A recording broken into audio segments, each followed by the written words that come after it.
मित्रों नमस्ते। हम लोग काव्य प्रकाश का क्रमशः अध्ययन कर रहे हैं। इस क्रमशः अध्ययन में हम लोग काव्य शास्त्र का इतिहास, उनका काल विभाजन आदि पढ़े। फिर काव्य प्रकाश का मंगलाचरण, काव्य प्रकाश का के अनुसार काव्य के प्रयोजन। अब हम लोग काव्य के हेतु आज पढ़ेंगे। इसको अच्छे तरीके से क्रमवार पढ़ने के लिए आप लोग हमारे चैनल को सब्सक्राइब कर लीजिए। मैं प्रतिदिन इसी तरह से वीडियो बना करके क्रमशः डालते रहेंगे हम। तो आइए हम लोग काव्य हेतु अब का अध्ययन करते हैं आचार्य मम्मट के काव्य प्रकाश के अनुसार। तो यह लिखते हैं, शक्ति निपुणता लोक शास्त्र काव्याद्यवेक्षणात् काव्यज्ञ शिक्षाभ्यास इति हेतुस्त उद्भवे। तो कहते हैं, अब इनका देखिए कि जो काव्य होते हैं उनको रचना करने के लिए, उनको लिखने के लिए कवि के अंदर, व्यक्ति के अंदर, मनुष्य के अंदर क्या क्या गुण होने चाहिए, किसको मिला करके वह काव्य लिख सकता है, रचना कर सकता है। इस हेतु का अर्थ ही है कारण। हेतु का अर्थ होता है कारण। क्या कारण रहेगा, उसके अंदर क्या गुण रहेंगे तो काव्य की रचना कर सकता है। इसके लिए लिखते हैं आचार्य मम्मट कि शक्ति, पहला तो इन्होंने कह दिया कि शक्ति, कि आपके अंदर शक्ति होनी चाहिए। कैसा? तो करे कवि में रहने वाली उसकी स्वाभाविक प्रतिभा रूप शक्ति। हर व्यक्ति के अंदर कोई न कोई एक स्वाभाविक एक प्रतिभा होती है। वह प्रतिभा होती है, उसी के अनुसार वह कोई कार्य को कर सकता है। तो यदि कवि के अंदर वो जो स्वाभाविक प्रतिभा है, स्वाभाविक जो प्रतिभा शक्ति होती है, प्रतिभा होती है, उसी को हम शक्ति कहते हैं। इस स्वाभाविक प्रतिभा के बिना काव्य का रचना करना बड़ा मुश्किल है। इसके लिए लिखते हैं, यह वृत्ति में काव्य प्रकाश का लिखते हैं, शक्ति कवित्व बीज रूप संस्कार विशेष याम बिना काव्यम न प्रसरेत। अर्थात कवित्व का बीजभूत संस्कार विशेष प्रतिभा या शक्ति कहलाती है, जिसके बिना काव्यम न प्रसरेत, काव्य का प्रसार नहीं किया जा सकता। प्रसृतम व उपहासनीयम स्यात्, यदि कोई काव्य का प्रसार करना चाहता है तो वह उपहास का पात्र बनेगा। तो इसलिए इस शक्ति का होना बड़ा ही जरूरी है। इस शक्ति के बिना कोई भी काव्य की रचना करेगा तो उपहास का पात्र बनेगा। अब दूसरा कहते हैं क्या है? लोक शास्त्र। लोक अर्थात लोक व्यवहार, लोक अर्थात लोक व्यवहार, शास्त्र और शास्त्र। फिर कहते हैं काव्याद्य, काव्य आदि, इन तीनों का वेक्षणात्, अर्थात इस वेक्षणात् का अर्थ पर्यालोचन। बाकी इन तीनों का अर्थ स्पष्ट हुआ कि लोक व्यवहार, शास्त्र और काव्य आदि का वेक्षणात् मतलब पर्यालोचन। इन दोनों का हम पर्यालोचन के बाद जो निपुणता आती है, इसका पर्यालोचन से उत्पन्न निपुणता, ठीक, अर्थात लोक व्यवहार, शास्त्र तथा काव्य आदि के, लोक व्यवहार, शास्त्र, काव्य आदि के पर्यालोचन से जो निपुणता हमें प्राप्त होती है, तभी हम काव्य की रचना कर सकते हैं। काव्य में आप लोग देखते हैं, उसमें लोक में जो जो व्यवहार प्रचलित होते हैं वह भी हमें काव्य में मिलते हैं। जो शास्त्रों में कही गई बातें होती है वह भी हमें काव्य में मिलते हैं। और काव्य आदि का जब पर्यालोचन जब व्यक्ति किया रहता है, तभी वह उसमें वह निपुण रहे, तभी वह काव्य शास्त्र का तभी वह काव्य की रचना कर सकता है। यह हमारा कौन सा हेतु हो गया? दूसरा हेतु हो गया। अब यह तीसरा हेतु में क्या लिखते हैं? तीसरे हेतु में कहते हैं काव्य ज्ञान शिक्षाभ्यास, शिक्षा अभ्यास। तो कहते हैं काव्य मतलब, काव्य का ज्ञान मतलब विद्वान या जानकार। विद्वान कह लीजिए, जानकार कह लीजिए या फिर गुरु कह लीजिए। काव्य का विद्वान, ठीक, या काव्य को क्या मतलब जानने वाले गुरु। फिर करें शिक्षाभ्यास, शिक्षा के अनुसार निरंतर अभ्यास, शिक्षा के अनुसार निरंतर अभ्यास। यह तीनों इति हेतुस्त उद्भवे, यही तीनों हेतु होते हैं। उद्भवे मतलब उद्भव के, किसके? काव्य के उद्भव के। उद्भवे उद्भव के, किसके उद्भव के? हेतुस्त, यह हेतु हैं तो काव्य के उद्भव के हेतु हैं। कौन? फिर से देख लीजिए। पहला, शक्ति होनी चाहिए। कैसी शक्ति होती है? तो कह रहे हैं कि कवि में रहने वाली स्वाभाविक रूप से जो प्रतिभा होती है वह शक्ति।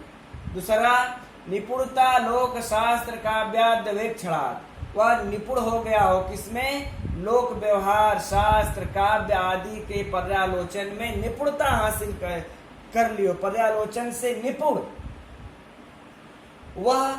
दूसरा और तीसरा, काव्य शिक्षाभ्यास। कहते हैं तीसरे में कि काव्य की रचना शैली और उसके गुण दोषों के जानने वाले, जो उनके गुण दोषों के जानने वाले जो विद्वान होंगे, उनके अनुसार निरंतर शिक्षाभ्यास, निरंतर अभ्यास किया हो। वह कोई एक ऐसा गुरु कर लिया हो जिसको कि काव्य के गुण भी ज्ञात हो और काव्य के दोष भी ज्ञात हो, उसके साथ निरंतर वह शिक्षा का अभ्यास किया हो। यदि वह तीनों यह बातें रहती हैं, मिलती हैं, इनकी समष्टि, यह तीनों समष्टि काव्य निर्माण की योग्यता को प्राप्त करने का कारण माना गया है।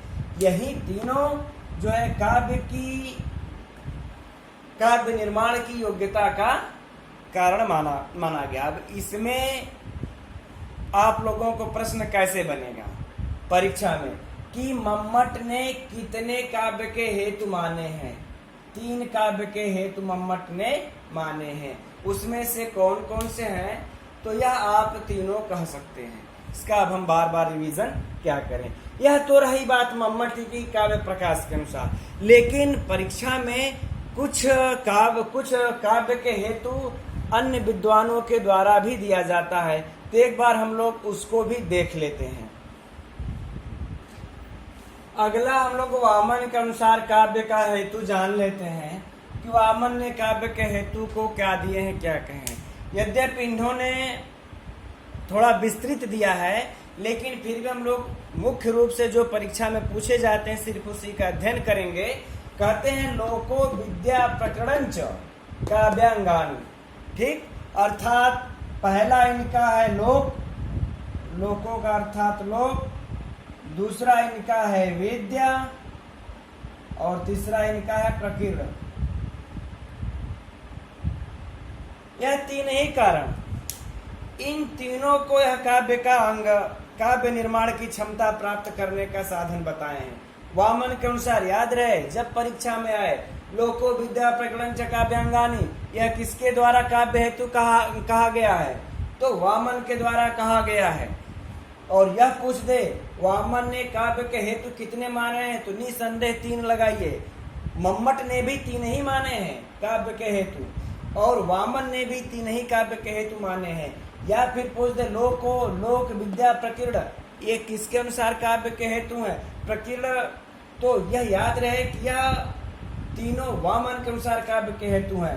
प्रकीर्ण कहने का इनके तात्पर्य है कि शक्ति, प्रकीर्ण अर्थात शक्ति, जिसको कि मम्मट ने शक्ति कहा है उसको वामन ने प्रकीर्ण कहा है। तो यह तीनों हैं। अब हम लोग आगे और भी विद्वानों के देख लेते हैं काव्य के हेतु।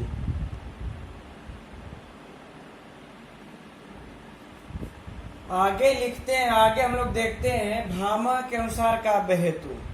यह कहते हैं गुरुपदेशादध्येतुम शास्त्रम जड धियोप्यलवम् काव्यम तु जायते जातुम कस्यचित् प्रतिभावतः। यह देखिए बहुत ही महत्वपूर्ण काव्यालंकार के 1:14 में कहा हुआ यह कारिका है, बहुत ही महत्वपूर्ण। यह कई बार परीक्षाओं में नेट वगैरह प्रवक्ता आदि में पूछा जा चुका है कि यह कारिका किसके द्वारा रची गई है? भामा के द्वारा लिखी गई है। यह कारिका किसमें है? काव्यालंकार में है। अब इसका अर्थ को सुन लेते हैं। कह रहे गुरुपदेशाद, गुरु के उपदेश से, अध्येतुम, अध्ययन करने में, किसका अध्ययन करने में? शास्त्रम, शास्त्र का अध्ययन करने में। तो गुरु के उपदेश से शास्त्र का अध्ययन कर लेता है। कौन कर लेता है? जड़, जो जड़ बुद्धि का है। जड़ धियो प्लेयम अप्यलम, कहने का मतलब सुलभता से वह जड़ बुद्धि वाला भी गुरु के उपदेश से शास्त्र का अध्ययन कर सकता है। यानी कि जिसको पास कोई बुद्धि नहीं, जड़ बुद्धि है, अगर गुरु वह उपदेश दे उसको तो वह भी शास्त्र का अध्ययन कर सकता है। लेकिन काव्यम तू जायते जातु, लेकिन वह काव्य का सृजन करने के लिए, जायते जातुम, काव्य को उत्पन्न करने के लिए, उसका सृजन करने के लिए कस्यचित प्रतिभावतः, किसी प्रतिभा की ही जरूरत पड़ती है। इस तरह से कोई काव्य का सृजन नहीं कर सकता है। काव्य पढ़ने के लिए तो गुरु के उपदेश से पढ़ सकते हैं, लेकिन काव्य का सृजन हम किसी प्रतिभावान ही कर सकता है। कोई प्रतिभावान ही काव्य का निर्माण कर सकता है, ऐसा भामा ने लिखा है। तो इस श्लोक को भी हम लोग याद रखेंगे। अब आगे बढ़ते हम लोग। काव्य के हेतु में दंडी लिखते हैं। अब इनके अनुसार देख लिया जाए। नैसर्गिक च प्रतिभा श्रुतम च बहु निर्मलम अमंदश्चाभियोगोस्याह कारणम काव्य संपदा। यह कहते हैं कि काव्य संपदा के, काव्य के निर्माण के लिए नैसर्गिक च प्रतिभा, अर्थात कि नैसर्गिक प्रतिभा, नैसर्गिक और प्रतिभा, और बहुत सारे, श्रुतम च बहु निर्मलम, बहुत सारे शास्त्रों को सुनने के से प्राप्त निर्मल बुद्धि। श्रुतम च बहु, बहुत सारे आप शास्त्रों को सुन लिए हो, उससे, श्रुतम च बहु, बहुत सारे शास्त्रों को सुन लिए हो, उससे निर्मल बुद्धि। अमंदश्चाभियोगोस्या, कर अमंदस, अर्थात अमंद अभियोग, अमंद अभियोग, अमंद अभियोग अनवरत अभ्यास, अमंग अभियोग अर्थात अनवरत अभ्यास ही कारणम काव्य संपदा, यही ही कारण है काव्य की संपदा का। फिर से देख लेते हैं। नैसर्गिक च प्रतिभा, जो जन्मजात प्रतिभा होती है, जो उनके अंदर नैसर्गिक प्रतिभा होती है वह, और फिर श्रुतम च बहु निर्मलम, बहुत से शास्त्रों काव्यों को सुनने के बाद निर्मल बुद्धि वाले, और अमंदश्चाभियोस्या अर्थात अमंद अभियोग अनवरत अभ्यास ही कारणम काव्य संपदा, यही काव्य संपदा के कारण है, यही जो है कि काव्य के हेतु हैं। इस प्रकार से यह दंडी के अनुसार हो गया है। इसको भी आप लोग याद कर लीजिएगा, यह भी परीक्षा में पूछता रहता है। अब आगे बढ़ते हैं। राजशेखर लिखते हैं, उनके अनुसार काव्य के हेतु क्या है? प्रतिभा व्युत्पत्ति मिश्र समवेते श्रेयस्य इति, अर्थात कहने का है कि प्रतिभा और व्युत्पत्ति दोनों समवेत रूप से, मिश्र मिल करके दोनों समवेत रूप से श्रेयस्य, श्रेयस्कर हैं। किसके श्रेयस्कर हैं? काव्य हेतु के श्रेयस्कर हैं। तो यह कह रहे हैं कि प्रतिभा और व्युत्पत्ति यह दोनों समवेत रूप से काव्य के श्रेयस्कर हेतु हैं। फिर से देख लीजिए, यह कह रहे हैं राजशेखर कि प्रतिभा और व्युत्पत्ति यह दोनों मिलकर के समवेत रूप में काव्य के श्रेयस्कर हेतु हैं। इस प्रकार से यह राजशेखर का काव्य हेतु है। इसे भी हम लोगों को याद रखना होगा परीक्षा की दृष्टि से।